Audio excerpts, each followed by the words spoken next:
এবারে রিবার প্রসঙ্গে প্রথম প্রশ্নটা নিয়ে আলোচনা করি। এটার কি অনুমতি আছে যে একজন মুসলিম তার সঞ্চিত টাকা জমা রাখলো একটা ইন্টারেস্ট বিয়ারিং অ্যাকাউন্টে অথবা ব্যাংকে, যাতে সেটা নিরাপদ থাকে? এখন সেই মুসলিম এখান থেকে যে ইন্টারেস্ট বা সুদ পাচ্ছে সেটা কি দান করতে পারে? বেশিরভাগ বিশেষজ্ঞ বলেন যদি জবরদস্তি করা হয়, হয়তো কোনো অমুসলিম দেশে আছেন আর নিরাপত্তার খাতিরে আপনি প্রচলিত ব্যাংকে ইন্টারেস্ট বিয়ারিং অ্যাকাউন্টে টাকা রাখতে পারেন, তবে এখানে ইন্টারেস্টের যে টাকাটা সেটা দান করবেন আল্লাহর কাছে পুরস্কার লাভের আশা না করে, কারণ এটা হারাম। বেশিরভাগ বিশেষজ্ঞ বলেন। তবে ব্যক্তিগতভাবে আমি একমত নই। আমার মত হচ্ছে, আমি এখানে শেখ ওতাইমের সাথে একমত। তিনি বলেছেন যে এই কাজটাও নিষিদ্ধ, কারণ কোরআন বলছে না যে সুদের টাকা ব্যবহার করো না। কোরআন যদি বলতো সুদের টাকা ব্যবহার করো না, তাহলে সিদ্ধান্তটা ঠিক হতো। কোরআন বলছে রিবায় জড়িত হয়েও না, নেবেও না, দেবেও না। দান করতে গেলে তো ব্যাংক থেকে রিবা নিতে হবে। সেজন্য আমি একমত না। যদি আপনি রিবা বন্ধ করতে চান, তাহলে সিস্টেমটাই বন্ধ করতে হবে। বলতে পারবো না যে নিরাপত্তার জন্য রাখলাম, ইন্টারেস্টের টাকা দান করে দেব। পরোক্ষভাবে তাদের উৎসাহিত করছেন, কারণ যখনই একটা অ্যাকাউন্ট খুলবেন যেটাতে ইন্টারেস্ট আছে, আপনি সাইন করে তাদের জানিয়ে দিচ্ছেন যে আমি এই ইন্টারেস্টের নিয়মটা মেনে নিচ্ছি। এই কাজটাও পাপ। আল্লাহ আপনাকে অভিশাপ দেবেন, আল্লাহ এবং রাসূল যুদ্ধ ঘোষণা করবেন আপনার বিরুদ্ধে।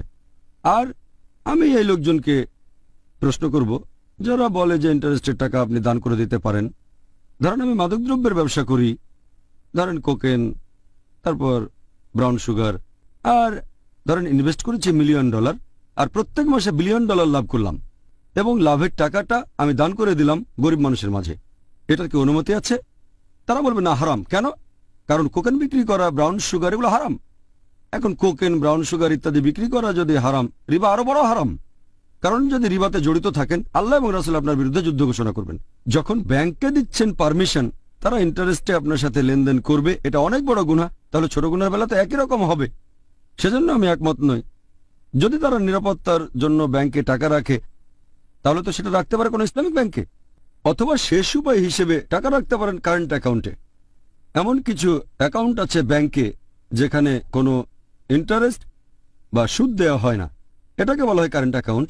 এই অ্যাকাউন্টে কোনো সুদ নেই, শেষ উপায় হিসেবে এখানে রাখতে পারেন। তবে শুধু সেই টাকাটাই রাখেন যেটা রোলিং করা প্রয়োজন, কারণ বিভিন্ন দেশে এমন নিয়ম আছে, যেমন ভারতে, ইংল্যান্ডে, যেখানে চেকের মাধ্যমে লেনদেন হয়।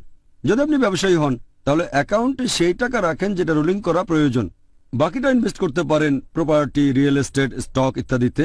আর যদি নিরাপদে রাখতে চান, তাহলে ব্যাংকে একটা লকার ভাড়া নিয়ে সেখানে টাকাটা রেখে দেন। জানি এটা বোকামি, তারপরও রিবাতে খাটানোর চেয়ে এটা অনেক ভালো।